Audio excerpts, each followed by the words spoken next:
Hey guys, and welcome to day 10 of the Advent Countdown on Semajical Reviews, where it's time to now jump, or should I say walk through the back of a magic wardrobe into a magical land. The Chronicles of Narnia is here, and it's now.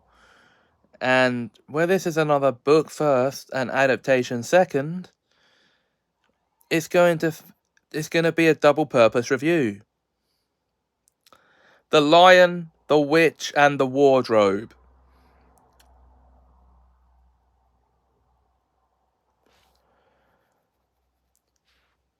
My review of the original 1950 novel that started the whole thing, and the 2005 film adaptation by Disney and Walden Media.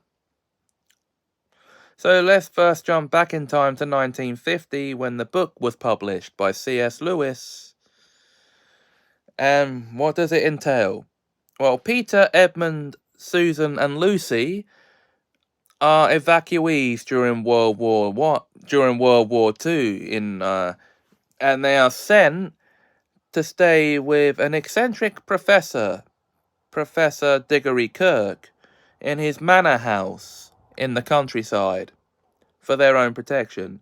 And during a game of hide and seek, Lucy is the first to discover this wardrobe as she stumbles through the back of it into the magic land of Narnia, where she meets a faun who invites her back to his cave for tea and cakes,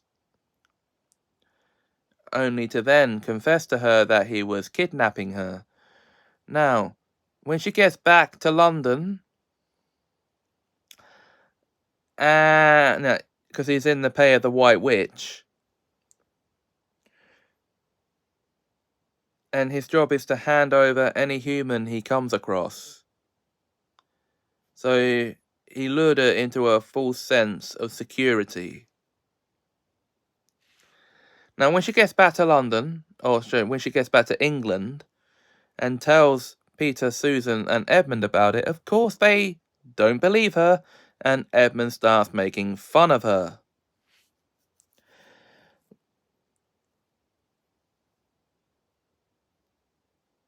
Now, the next time she goes through after being upset about this, Edmund follows her and sees Narnia for himself and gets caught up with the White Witch, who manipulates him into joining her side. In the same way that all villains would manipulate good guys into joining their side. So Edmund is basically a jerk from the beginning of the book all the way till the point of his rescue. But wait a minute.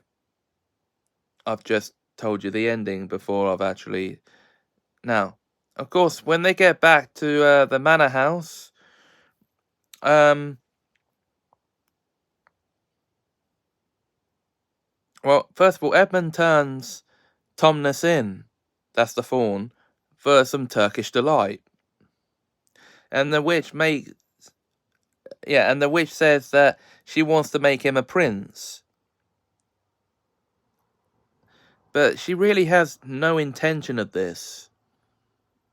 So, once he and Lucy meet up again after Edmund passes ways with the White Witch, they go back to the manor house, and Lucy tries to plead with Peter and Susan to believe her, but Edmund basically just says that he was playing along with her imagination, leading Peter to get angry with him. Now, it's not long after that Miss Macready has some visitors in the house, and they all run through the back of the wardrobe together, thus proving Lucy's point that Narnia exists. And Edmund is very quickly put on the firing line for making out Lucy was lying. Wait a minute. Now, they didn't believe her either at that stage in the story. So, well, of course they believe her now, so they apologize. And they make her the leader of the group. And this is where the adventure truly begins, because it is after the Pevensies all make their way into Narnia, that they meet up with the beavers, who take them back to their dam for something to eat. And they're told the prophecy about them defeating the White Witch and becoming kings and queens.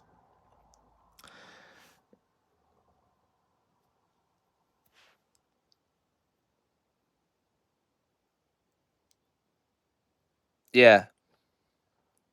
Basically, Aslan, the creator of Narnia, a lion, the lion, has actually kitted out their entire army for them. And they're expected to go into battle and defeat the White Witch. Now, while they're talking about this, Edmund slips away to the White Witch to let her know that he has brought his brother and sisters into Narnia. And they set out that very night to capture them, causing them to have to go on the run. They do eventually manage to win Edmund back over to their side, though, and he apologizes for being a jerk. And they do win the day against the White Witch in battle. And spring starts to come. Now, if you're wondering what this prophecy is, and what it clearly states,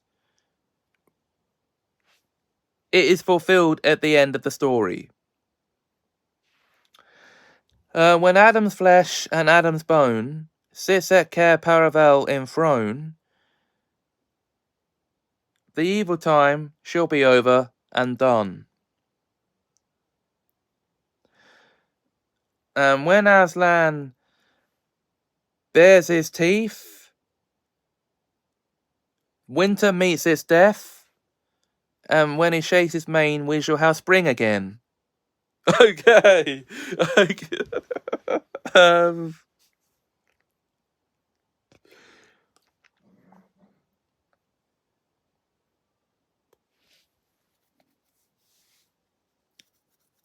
So I'm sure those of you who have actually read the book would know the exact ending.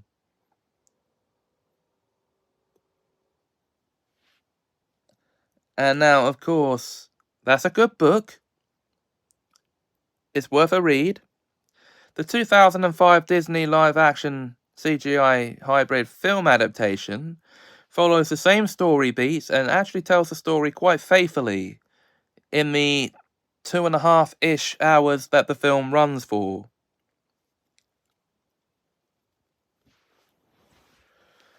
And we have an excellent principal cast.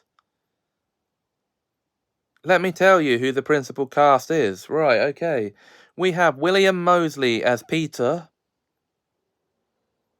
Anna Popplewell as Susan, Skander Keynes as Edmund, Georgie Henley as Lucy, James McAvoy as Mr. Tumnus, Tilda Swinton as the White Witch,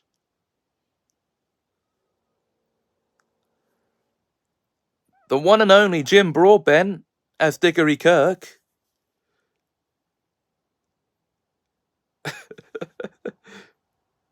and I believe so, but I haven't actually looked at the cast list for a long time for this film. But I believe it's Maggie Smith as Mrs. Macready. I might be wrong about that.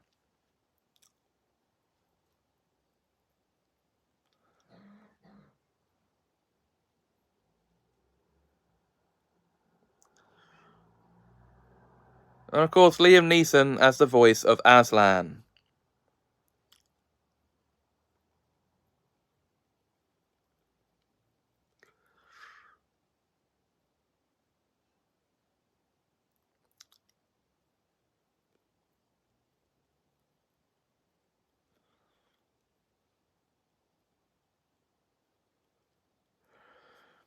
And again, because I've already told you the basic story of the film from telling you the plot of the book, I don't need to go over that again.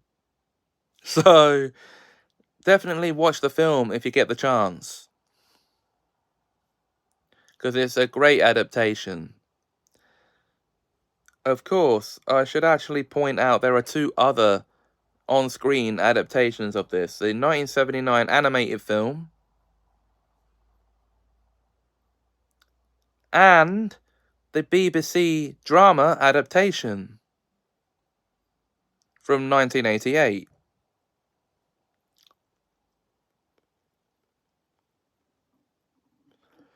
And of course there are radio plays based on it, and there's audiobooks. So you can experience the story in whichever way you want. But I do recommend the book and the 2005 film adaptation.